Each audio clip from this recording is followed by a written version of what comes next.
Deepak Chopra once said, every time you are tempted to react in the same old way, ask if you want to be a prisoner of the past or a pioneer of the future. Hello, everyone, and welcome to Nerdy Optometrist, a podcast channel for all things optometry. And this is your host, Ukti Vora. Please remember to like not just this episode, but all the other episodes on your favorite streaming platform.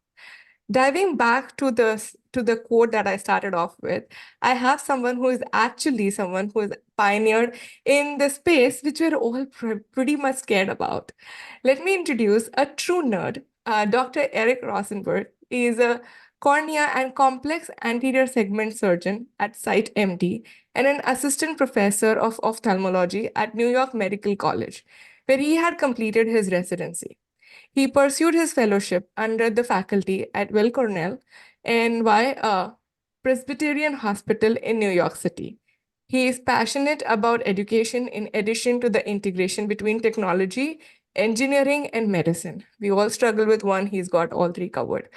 Currently, Dr. Rosenberg serves on the Executive Digital Committee at ASCRS and is one of the co-founders of MetaMed Media. Metaverse is becoming a reality thanks to him and his colleagues. A very warm welcome to the Nerdy family. Thank you so much, Ukti. That was a beautiful introduction and a beautiful quote. Let's start by saying that I have not heard that one before, and I think it's a beautiful thing, right? Because it pushes us all to push our own boundaries, right? Otherwise, we get stuck in complacency, and the way that things were done are not always traditionally going to be the way. It's the way we're comfortable, and that's great. But let me be the first to say that I'm not technology's biggest fan, but it's primed to be something bigger than it currently is, and that's an exciting part about it. But that's also what is part of being visionary, which I believe you are. But before we get into technology and all the amazing things you're working on, I actually want to start with my favorite question. How did you bump into eye care? Like, how did your journey begin? Oh man, that's a challenging question. I took a very circuitous way into ophthalmology. I started my career in life off as an engineer. So I have undergraduate and graduate degrees in engineering, both mechanical and biomedical. And My wife went the medical school route, and I thought it was fascinating and interesting. And both my parents happened to be physicians as well. And um, I thought it was it was interesting. So I decided to try my hand at applying to medical school, and I wound up going to where my wife was in medical school. And following that, she always knew she wanted to do ophthalmology. Her father's been an ophthalmologist for 35 years, and that was going to be her path.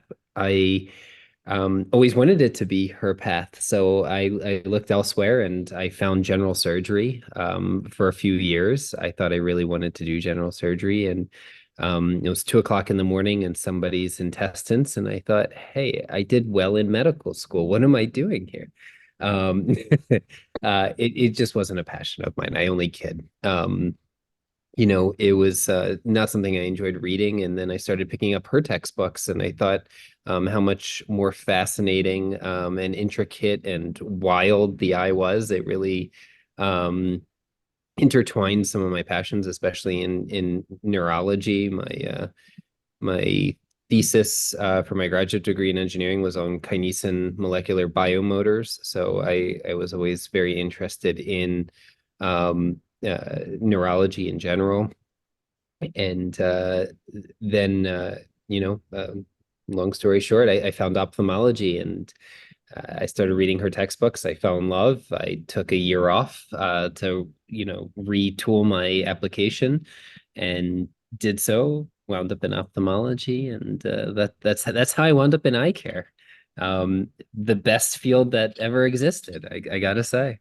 Absolutely. And I always keep saying people that whether it was a planned decision or whether you've bumped into eye care, optometry, or ophthalmology, there's no going back. There is so much to do and it's so fascinating.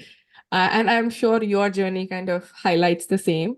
So, as I briefly mentioned in the introduction, right, like you are practicing ophthalmologist, you do cornea and complex anterior segment surgery. But along with that, you're also an assistant professor, you also teach. So, tell us a little more about how did that journey of like starting ophthalmology, yes, but how did you decided to kind of go into teaching and how does that happen?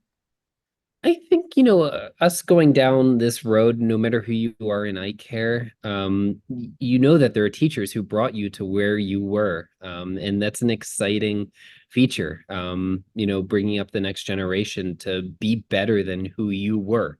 And, I always noticed that in my mentors, their capacity to understand your level, bring the knowledge to you, and then realize that you're going to, advance the field where they just fell short. And that's how any field within medicine evolves. It's just that you need to train that next generation to be better than you. And I always told the residents who came after me and the medical students who I try to help out, here and there, they think I'm joking. I said, I tell them that I expect them to be better than I am. And that is my expectation of them. They need to be. There's so much to this field that we all know that the depth is just unknown. It's, you know, when they were first trying to figure out how deep the trenches were in the Pacific Ocean, they just thought it just went down to infinity. That's the depth I feel within ophthalmology and within neurology. We just don't understand so much, and there's so much yet to be uncovered. We're only merely trying to bring tools to the forefront to allow people to be able to explore, more of the unknown. What drove me to do that though is one of my mentors was a very unknown ophthalmologist, and nobody seems to know him. His name's Eric Donenfeld, and he once told me that you can make your practice what you want it to be. And that always resonated with me and stuck with me. And I think that that's a really important message for everybody to know, because no matter where you are in eye care, there's always a need, there's a niche, and whatever drives you and your passion is, that's where you're going to excel at. If all you wanted to do was pterygium surgeries and that's what drove you to be better the next day, that's what you should do. If your thing is doing hard RGP contact lenses and nothing makes you happier than being able to get people the best possible vision they could possibly get who would otherwise not be able to see, that's fantastic. That's amazing work, right? You just need to find what motivates you. And if it's niche or if it's more of a global picture, that's okay too. But I always knew that research was going to be a part of what I did just based on my background and, my own loves. Um, and my wife and I always saw eye to eye with that. We wanted to be able to kind of move the needle a little bit, and when it comes down to education and training that next generation, that's a huge component of it. If you don't have people understanding what it is you're doing, that work's never going to be continued. And if that's something that drives them, then that's great. Then they can take it to that next chapter. Absolutely. And I really like how you said certain things very casually, but I have to highlight the fact that you're looking forward to have better versions of eye care professionals in the future. So you are taking the lead, not just to teach them, but to make sure, and you're comfortable saying out loud that, hey, you need to be better than me or better than all of us who does exist today. Like go push these boundaries because sometimes we are scared of the newer generation being like way ahead, whether it is like, adapting new technology or new, like even if I look at my 5 year or 10-year-old nephew, he knows much more than I knew when I was 10-year-old. So you suddenly feel like, oh my God, like what are you talking? Like they should come at like 18, not at 10. But that's the great part, right? That's the They're great able part, to yes. intermingle their world with the current world, and the vision of the current world is not a bad one. Yes. There, there's obviously a lot going on in it, but as far as our own profession and our own world, it is that marvelous, right? It is that spectacular where Everybody's going to bring their own unique features to the even though some of the medical students who I help now, I'm helping them with the ophthalmology residency and whatnot. And some of them are so ingrained in tech that I mean, I'm learning a ton from them. It's just it's super rewarding in that way. It's not that I did it to expect that. It's just that seems to be a byproduct of it, and it's fun. I'm learning so much from my students, which is awesome. I mean, that tells you that they're going to push it, right? Yes, and I really love seeing that passion that is there in your voice, in your expression, the way you're sharing your journey.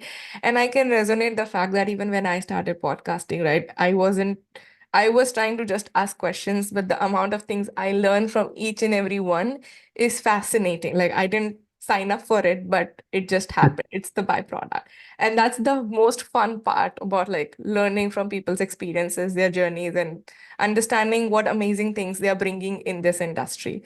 So you did share about like, how practicing into ophthalmology happened, being a professor happened, and why you're so passionate about it because you want to kind of build the future or support the future to be them, to make them more informed decisions. But tell us about, of course, you loved technology. I think that's evident. You started with engineering, then you also loved medicine. You moved to medicine. Those two angles I totally understand. But I want to know when did you feel that it was the right time, or when did you realize that, it's time for you to step up and incorporate technology in eye care? How did that relationship actually happen? So that's a great question. And that's not something many people have asked me. And the truth is that I actually maneuvered into medicine because within engineering, and I think your husband could attest to it, maybe, is that there tends to be a glass ceiling for engineers in some of these larger corporations, especially if you don't have your MBA or MD or any other more health related science or business degrees. You make it to a point, and that's kind of where it is. And these corporations, from what I've noticed, are run mostly by the MBAs and those people who understand, the corporate architecture, which there's nothing wrong with, but you have to appreciate that going through that, you will not be able to run things or do anything other than the development in your particular niche with that particular degree. So I thought to myself that, pursuing a medical degree would be helpful if I wanted to leverage back into industry. So I would be a little bit more useful to that particular architecture. And once I was in it, once you find something you love to do, right, your plans don't always, come to fruition. So I never made my way back into industry per se, but I do see a strong value of working with industry. Um, and the reason for that is, I think the days are over where individual doctors are going to be able to, invent this knickknack or this, widget to be able to help a large number of people. I think that there are still going to be those outliers where you can do that, but I don't think that's going to be the status quo of how the field advances. I think we've come to a point in time where the complexities of management and diagnosis and treatment are such that you actually need a larger team to be able to create solutions that don't currently exist. And in appreciating that, it's helped me to understand the role of industry and practicing physicians. There really needs to be a strong collaborative effort because I don't think we're going to see good solutions if we all don't bring our strengths to the table. Um, and a lot of doctors in general can be afraid of doing that because they're afraid of people taking their ideas and, running with them without the doctors. But the truth is, if you're the visionary and you're the person that sees, X, Y, or Z thing, and you bring it to an industry company and you express to them you want to work with them to develop these things, there's nothing wrong with that. There's plenty of avenues to pursue that path. And that's kind of how I see our industry partners in all this. I think that they can advance the field without us, and truthfully, we're going to struggle to advance the field without them. And kind of bridging that gap and having a little bit of an understanding of both is also very helpful. And sometimes you don't necessarily need an end goal. You can just enjoy what you're doing and love what you're doing, and your path finds you. And that's a really fun thing. And that's happened more recently to me versus in the past. I always saw it as me being behind everybody else because I didn't know what I wanted to do. I was older than most, right? I'm playing catch up and everything else like that. And now I appreciate it for what it was. It was meant to be. It was a journey that we're all meant to experience and go down. And that it's a fascinating question because I thought I was going to do something different and wound up doing this, which But is you not. are doing different. You are doing something very, very different. And that's actually what we're going to get to next. But I was just stuck by the fact that you said that, MBA would be an easy route. You decided to do an ophthalmology or like do medicine. Trust me, most of them would have just chosen getting an MBA done and move up the ladder. So you MBAs are have hard. I took some of those classes with the kids at Warden, and they are really, really smart kids. Of Uh, course, I'm not saying that yeah. it's not hard, but going through medicine and working through medical college to become a surgeon, you were already there, like you were I an just told you educator. I was the dumb one, right? That should tell you that the opportunity cost of those years is real.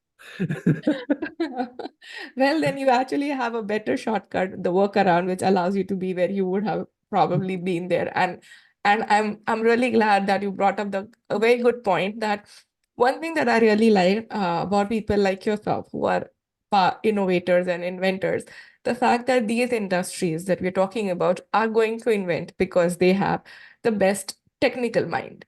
But we need to give them the medical insights and we need to own and run with it because otherwise they will come with the technology which we have to adopt to at some point.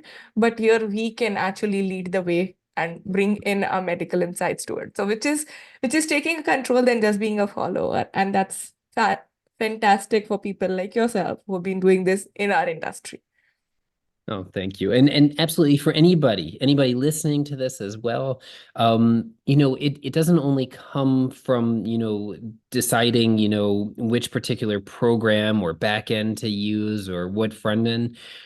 It's day-to-day stuff too. They're always looking to work with people because they want it to run seamlessly with you. Otherwise, it's going to be created without you, right? That Right. we know. They have a solution for something.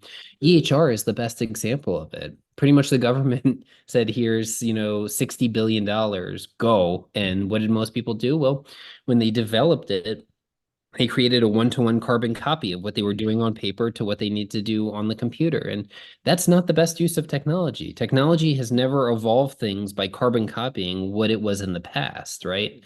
The typewriter is a good example of that, right? When they started with the keys and everything else like that. The computer was never meant just to be the typewriter. It's evolved into a magnificent thing that is its own entity and something that you would not be able to live without. Yes. Um, and so carbon copying is never the way. And the way you get out of the carbon copy is actually working, being the intellectual that you are, from your practice, getting to work with these companies and telling them how things flow. This is how my practice works because there's going to be 10 different models that they're going to have to adjust with, and they want it to work for everybody. I guarantee you that. And we're on this precipice of all of these digital technologies coming out. And it's going to be a wild thing, I suspect, in the next 5 years, where there's going to be a lot of solutions that interweave all our practices, ophthalmology, optometry, medicals, PMDs, cardiologists. We're going to see some of these solutions that just mesh a lot together. So the more vocal you are in this regard and more input you give, the more you're going to get it out of it for the longevity of your career too. Absolutely. And I really love the example you gave about a typewriter to like, a keyboard or like a computer. It's not copy pasting. And you need to kind of think beyond. And of course, not many of us can think beyond or be more futuristic with their vision. And sometimes technology is overwhelming, especially the fact that now you're seeing something coming left, right, and center. You're like, I just got done with this one app. Like, can you stop coming up with three more? So I totally understand that piece as well. But can you tell us, like, these the reason that I want to go to the next part of our discussion is metaverse. It's something that we all randomly out of one day morning, everybody talks about metaverse. While I'm sure, things are still not yet clear that how that will play a role or what would it look like. You have already created MetaMed, and you also already had like a conference, like where people were actually presenting. So you have taken it a quite deep dive into that. But I know you had mentioned before we get into metaverse and MetaMed about digital visualization. Can you share us a little more about that before we go into metaverse and MetaMed? Absolutely. Two of my favorite topics, so thank you. With the digital visualization, I was fortunate to actually see in Ingenuity, which is Alcon's product. It's a 3D digital visualization scope, which ultimately means that you use cameras to visualize the operative field, and the cameras then go to a computer, and from the computer, it actually shows on a 55-inch OLED 3D television. You wear passive 3D glasses while you operate. So you're not affixed to the scope anymore. You don't look through the oculars. And for the most part, just the posterior segment surgeons were using it in its early development. And I asked both Kimberly Sippo and Chris Starr, who were my attendings at Cornell, and my fellowship preceptors, can we use this machine that the posterior segments are using it? And Dr. Sipple at the time was like, yeah, let's do it, right? And this is what it's made for. She recognized it, so she knew that I was up to the challenge of adding this to my surgical repertoire, and it was routine cataract surgery at that time.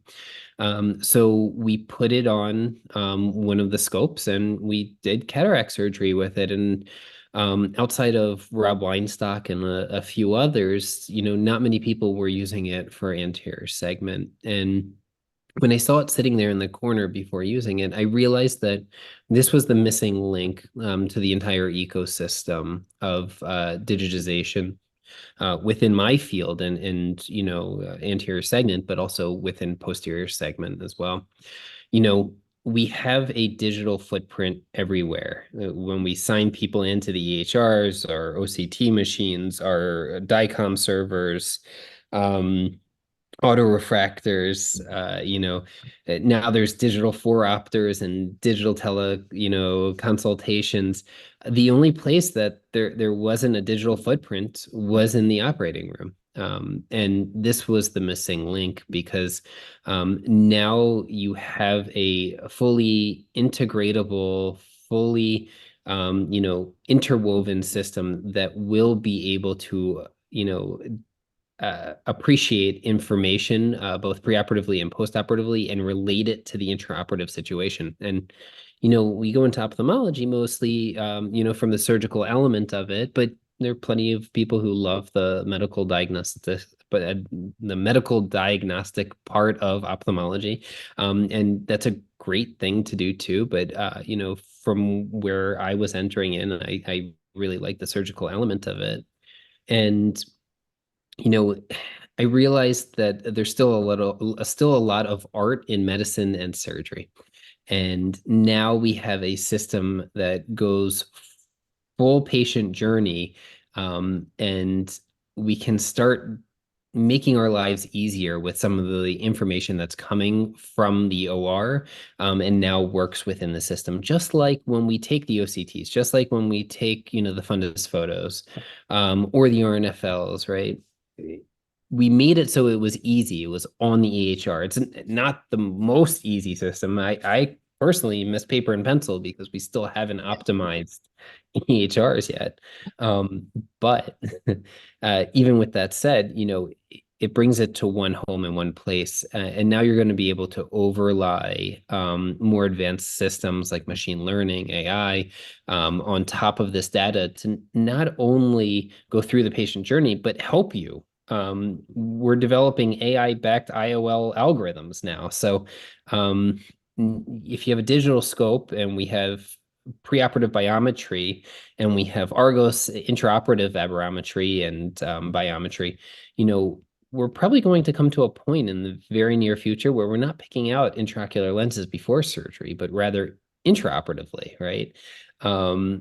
Based on large population sets of how people did that come from this ethnicity or this background with this effective lens position, and this subjective outcome, we're going to be able to intertwine all that information because that's the beauty of AI is being able to process large amounts of data sets that would just be way too tedious and exhausting for us to do as humans. So a lot of people, who did I hear this from? I'm pretty sure it was either Ted Lang or Yannick Leiderman. They wanted to rename AI from artificial intelligence to augmented intelligence. And I love that because it's not replacing any of us by any stretch of the imagination. It's just going to help us to do what we do. There's still going to be art and medicine across the board for everybody. But wouldn't it be nice to have systems that help make things easier, more efficient, and run smoother? That's what the digital visualization was to me. And over time, I've gotten the pleasure of working with some of these companies, and we've developed, some programs and some digital overlays which make our lives easier. So, for example, let's say you have a scarred cornea and you have poor visualization, you can't see. And you still want to do the cataract surgery for this patient, but you don't want to send them to the retina specialist to do a pars plana vitrectomy and a lensectomy posteriorly. You want to do this all from an anterior approach. Well, you can inject trypan blue into the anterior chamber, and you can use something called Blue Boost, or now I think they renamed it to capsule detail mode. And what it does is it actually surveys every pixel in the screen, all 1 billion pixels for the color blue. And then if it picks up and registers a color blue, it actually auto enhances it. So now where you couldn't see before, the screen is digitally enhancing something that you couldn't see, and now you can see it and complete the Wow, rexness really safely. Yeah. So that's pretty cool. there and this is just the tip of the iceberg. And think about what we can do now that computers are involved with the OR. We use visual light normally, right? So that's how Yes. we've traditionally done surgery. Why do we need to stay on the visual spectrum, right? Because now we have computer cameras that are able to pick up different wavelengths of light. We can start thinking outside the box of doing things safely. Light is toxic to the macula. We've shown that time and time again, and that's I mean, the initial case reports that came out with the initial operative microscopes were ridiculous. There's phototoxicity everywhere. But, with time, we figured out which wavelengths were better, and we have eclipse filters, and, we have, modulation of the light intensity. We have a lot of things that can actually change on the operating microscope to make it a safer journey, and especially the times. I mean, it used to be an hour to do a cataract, now it's 5 minutes. Yes.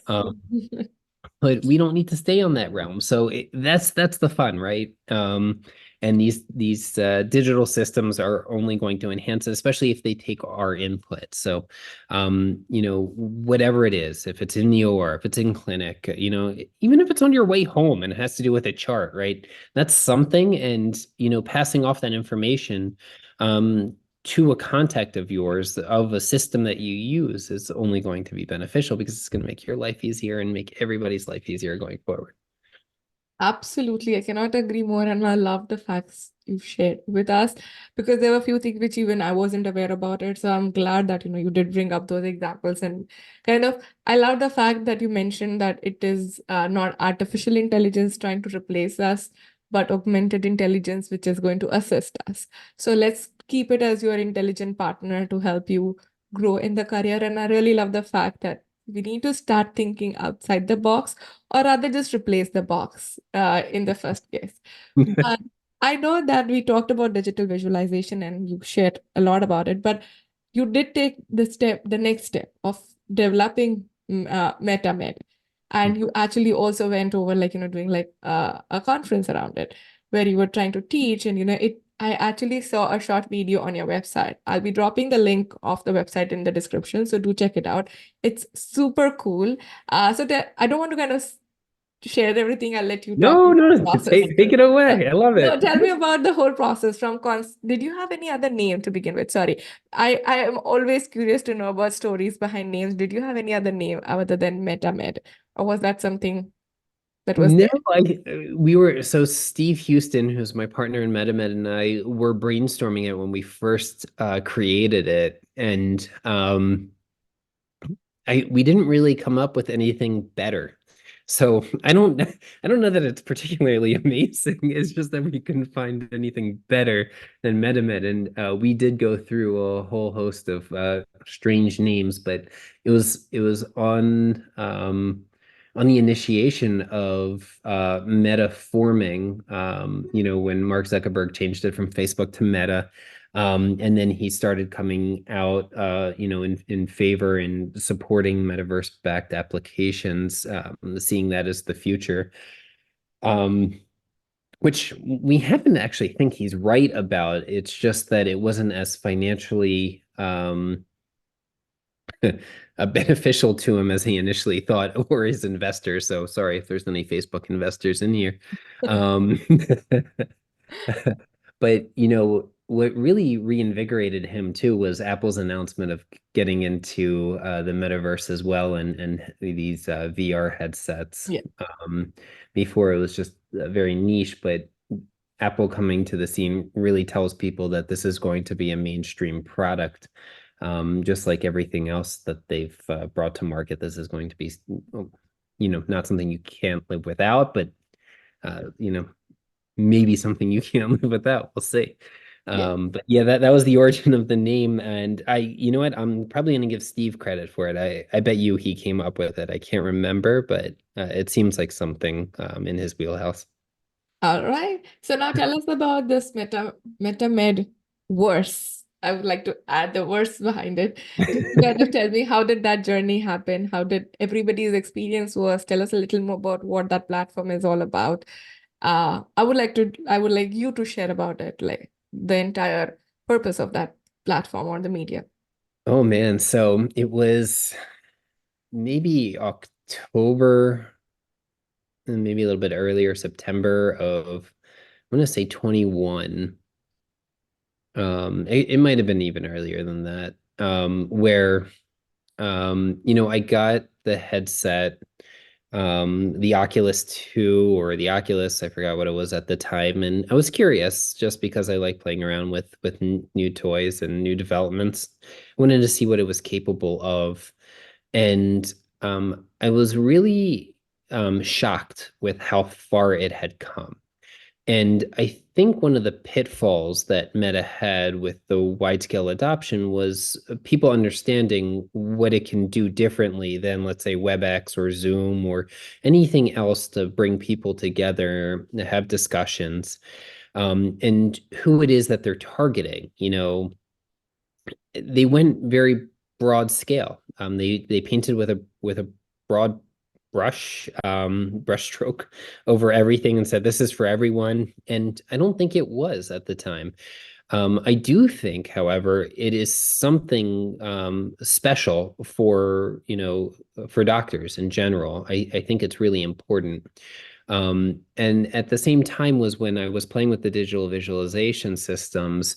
I noticed a problem where I was able to record my surgeries in 3D, but I wasn't able to replay them back in 3D. So, from the educational standpoint, if you want to train residents, you want to train medical students, you want them to see what it is that you're talking about. And if you're recording surgeries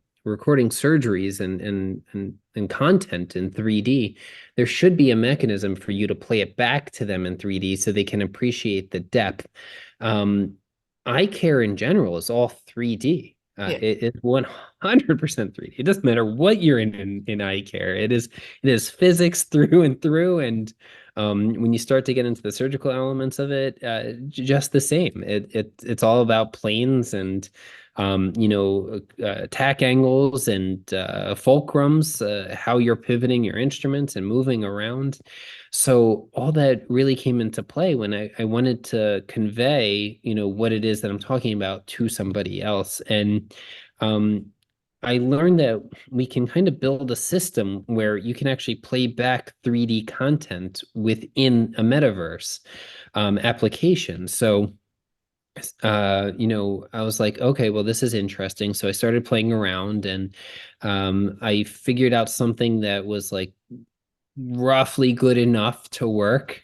And then I made my first call to Steve Houston, who's a retina surgeon down in Orlando. And I said, Steve, I think I got something here because Steve had always been very active in developing technologies, Web3, NFTs, crypto, VR, and he has a very deep knowledge of these topics. And it really integrates well, and I'll explain why later. But I asked him, do you think that this is good enough? And he goes, yes. So from there on, he's like, we need to do something. And I was like, okay, so we'll do something. And that was the creation of MetaMed, and how it formed. And then we started bringing in colleagues into the metaverse with our 3D videos because Steve also operates on the Ingenuity. So he has a whole library, just as I do, of all 3D surgical videos. And we started bringing in our colleagues to have grand rounds and just talk. It was very grassroots. There's no CME credits. There's nothing that drives people there other than wanting to be better and understand and learn. And nowadays when we host what we call retinaverses or MetaMed Media events, we usually get 40 to 50 people in on one shot, no problem. And we get a presenter that sits at the front and has an avatar, so you Yes. you can you can either access it from your phone, from your tablet, from your computer, or you can use a VR headset. The VR headset is the most immersive, and that's how you get the content back in 3D. But you control your avatar. It is 3D spatial audio. So as you get closer to someone, the voice gets louder. So it's no different than in real life and going to a meeting. So you walk up to somebody, you can have a discussion, and it feels like you're there with them, which is the most wild part of it all, because we're talking with colleagues all across not just the US, but the world. And it blows through, geopolitical borders, everything. There's no one who can't access it. So if you want to come in and learn how they're treating diabetic retinopathy in Mexico, and we're having a speaker from there, you know, we just had that. We actually just had Harvard, which is Mass Eyecare, do a joint grand rounds with Apex, which is a Mexican institution. They did a joint grand rounds to talk about retinal pathologies and how each group treats it, which is wildly different because they're located in different areas, and access to resources are different. Yeah. It's different. So it's fun learning those things about your colleagues. And when you go to the meetings after you've been with them in the metaverse, you know, it feels like you were just with them last week. Yes. So, so we were just at AAO, and at AAO, I ran into a couple of the ophthalmologists that come on to, MetaMed routinely for lectures. And we were joking because we were like, I just see you, and because your avatar, which you build is you in the metaverse, you can make it look just like you. So I have it actually integrates a picture of your face, and it puts your face over the face of the avatar. The jaw moves up and down, so it's like you're talking. It shows your teeth. Yes. It's pretty wild. It feels like you're there with people. And unlike, let's say, Zoom or WebEx or anything else, this is a two-dimensional conversation. It's usually between one or two parties. If somebody else wants to come up, then everybody else goes quiet, right? The other two speakers, and then you have it's very, for lack of a better word, two-dimensional. When we start venturing into this metaverse, it's three-dimensional. there's groups, people congregate together to have like discussions like they would at the conference hall. Your capacity to be able to digest 3D content is present. So if you have 3D videos, you can now play back 3D videos and talk about depth and talk about things that actually matter in surgery. On top of being able to do anything. It's a virtual world, so we can build out any environment to do anything.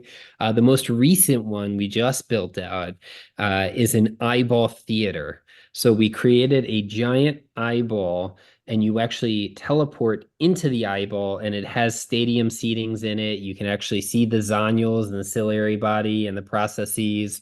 There's a lens inside that's behind you, and then as you're looking in, there's the retina, but then if somebody's presenting, a screen comes up in front of the retina. But I mean, you can use your imagination. We can build anything or do anything and have these very lifelike conversations and discussions. So, uh, from our experience, people have been really loving it because it's not only is it different, it's better in some ways where you get to stay at your house. Let's say you have a 2-year old like I do. You get to spend as much time with them as you can. Meanwhile, still interacting, still engaging, still learning, all the things that matter to you as a doctor in general. So it's a really exciting platform, in my opinion. Obviously, I'm very biased towards it, but um, it offers up a lot that had been missing in the current paradigm of education and teaching. So that was the existence of MetaMed, and how we came to today. Love it. And I for all the listeners, I'm sure you're all excited to kind of check out what this MetaMed is all about. And they do have some introductory videos which shows a sneak peek into their meta world, where you can also see people in avatars and speaking and glimpse of these 3D videos. I'll be dropping the link of their website in the description. So definitely do check it out. It is quite crazy. It is very unique. And the fact that you go closer to someone and you can start hearing the conversation and you can stand in groups and like have your own private conversations. I have had that experience as well. And it is definitely crazy. It was one of my favorite experiences about the metaverse or the meta world. You're like, oh, I can hear here. I can go here and talk to this person. And then I'm like, okay, I am done with this conversation. I can just walk away to someone else and hear what they're having the discussion about. It was pretty cool. But I'm sure when you talk about all these technologies and developments, right, it wasn't it is great, it does exist, but it wasn't such a smooth ride for you. Did you have any roadblocks or challenges on the way? There's always roadblocks and challenges, and you know, technology is only to a certain capacity, right? So we're limited by what currently exists. A great example of that right now is that it takes a lot of bandwidth to be able to bring all these people into a room, to be able to have, arms that go left and right, especially as you're moving the controllers and the walking, and playing the 3D video and whatever else objects we bring in. Well, we do have like a max capacity of usually about 70 to 80. Otherwise, it gets a little bit buggy. We do have ways to avail ourselves of that problem, especially for larger meetings where we actually just mirror rooms, so you can bring thousands of people into the same, lecture, but you're not all in that same room together, if that makes sense. Mm, But yeah. understanding why we're limited in some fashions. At one point, somebody wanted, the avatar hair to be longer. They were very upset about, the length of the hair. So uh, there's there's always a whole host of issues and developments, and we haven't really run a metaverse company. There's no um there's nobody to pin ourselves against, in terms of how it is that we're building out the company and what it is that we're doing. There's others that create surgical simulation, which are really cool. There's something called Fundamental VR, which just saw a huge Series A raise, which was great, and exciting to see. Alcon's building out their own surgical simulator. Um, you know, the really nice thing about these is that they're going to be integratable and interoperable. So what we're trying to develop going forward, and we're reaching out to some of these companies where, okay, well, if you want to come to, let's say, MetaMed for the meetings and the discussion and everything, and then you want to go try your hand in the simulators, we can build a portal because it's all on Unity, that you go from our platform to their platform and, work seamlessly like that. Like, okay, well, I just saw you do this scleral fixated IOL. I want to practice that virtually in another room. Now, do I think that this is a replacement for anything in real life? The answer is no. Um, I don't think anything replaces real life. I think that the human-to-human contact, Absolutely. um, the meetings that we have are unbelievably important. Real eyeballs. I mean, you need to practice on, even if it's cadaveric specimens, whatnot. You need to feel human tissue before you get into somebody's eye. Does it help you understand and appreciate and learn the steps? The answer is yes.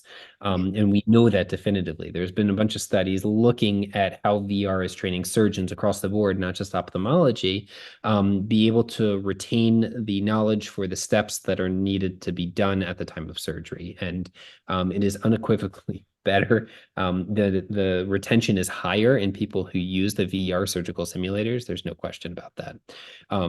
But again, just like AI, we said at the beginning, it's not artificial intelligence, it's augmented intelligence. This is an augmentation of what we currently have. This is the next step forward. This is, for the person who can't leave their house. Let's say they have, family responsibilities, let's say they have a busy practice 6 days a week. This is an important adjunct to things that don't currently, let's say they're a single mother caring for their kid. They're still a practicing doctor and they want to be able to interact with some of these, world leaders in whatever their field is. That option should be available to everybody. Absolutely. Yeah.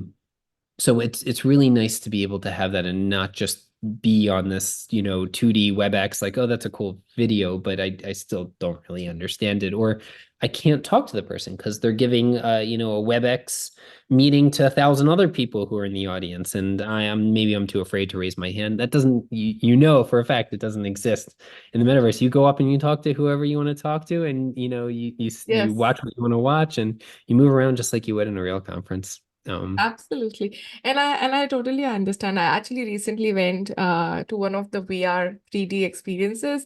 They make you wear all the sensors and we did play Squid Games. I'm not sure if many who have played. Yeah. And it was wild. We literally were yelling, though we are in like a closed room. There is nothing, but there are times when you would step or do something wrong and you fall because there were games similar to challenge. And the experience was so real. Oh my God, everybody were yelling, though we are just there standing, and you would feel that vibration. So it was like all senses were kind of engaged. So we definitely were blown away by that experience, and I'm glad that gradually from 2D to 3D, 3D to more depth in terms of our experiences will happen with the advancement in technology, and also the fact that it helps you be more global, not just understand what's happening next door, but understand where the world is going, and also give you an awareness of where you stand versus where your colleagues, and how can you help and learn from each other. And I feel that's the great way of looking at technology and embracing it. And I think you already did touch upon smart solutions about how things can be shared. But how do you envision, or do you have anything more to add about how do you envision these smart solution being part of the future in the eye care industry? That's a great question. So, I think because we have digital operating scopes, we have the method to be able to live stream surgeries into the metaverse. If you have residents who are halfway across the world and they want to learn how to do a challenging case in 3D and watching it live, that's going to be available.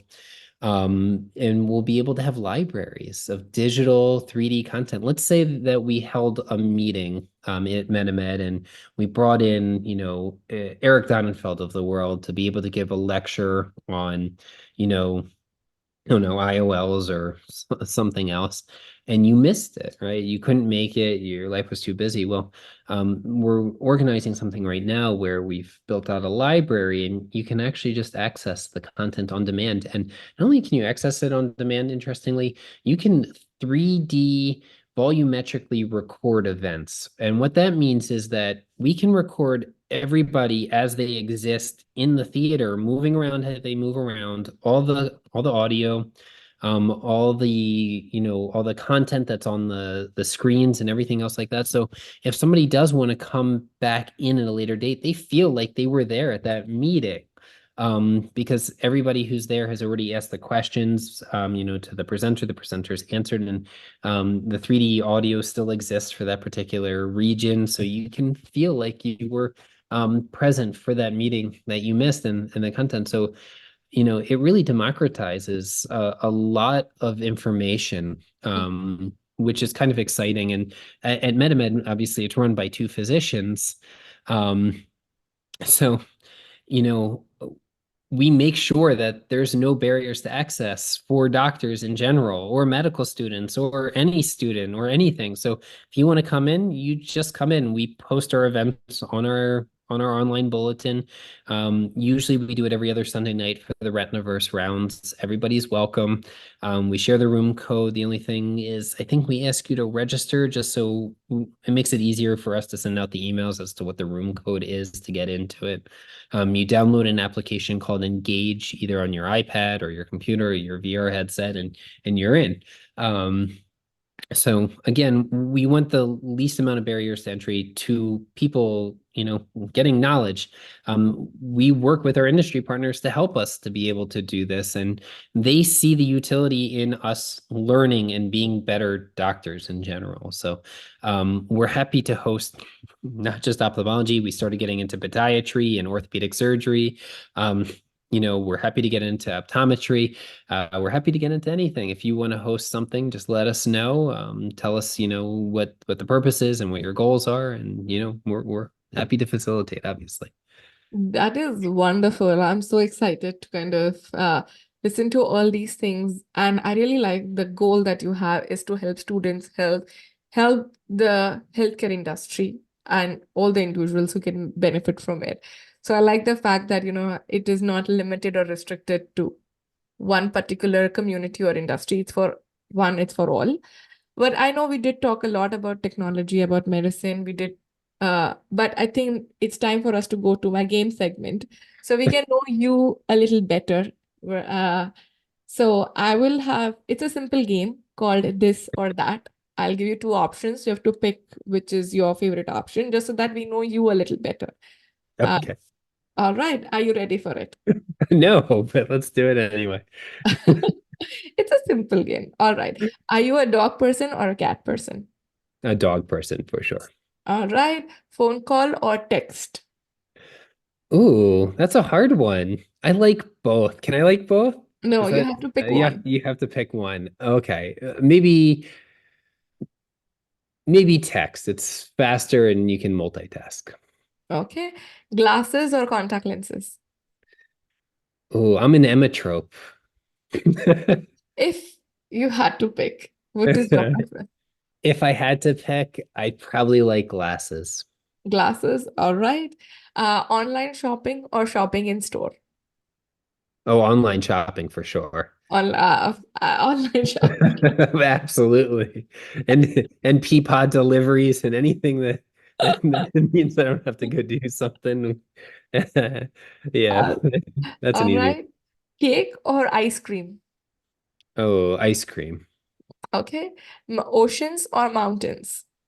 Oceans for sure. One thing I don't understand is people are given a finite number of time to go vacation, right? To have off. And if you choose to go somewhere where you can lose a toe or an extremity, such as the mountains and skiing, I don't understand you. I just don't. How do you justify going there when you can go somewhere warm that has a beach? I feel like it's psychopathic to not choose the beach. Just saying. Any of you listeners, you can prove me wrong. I don't get it. Noted. Oceans it is. Probably for everyone. All right. Next question. Horror movies or comedy? Oh, comedy for sure. Okay.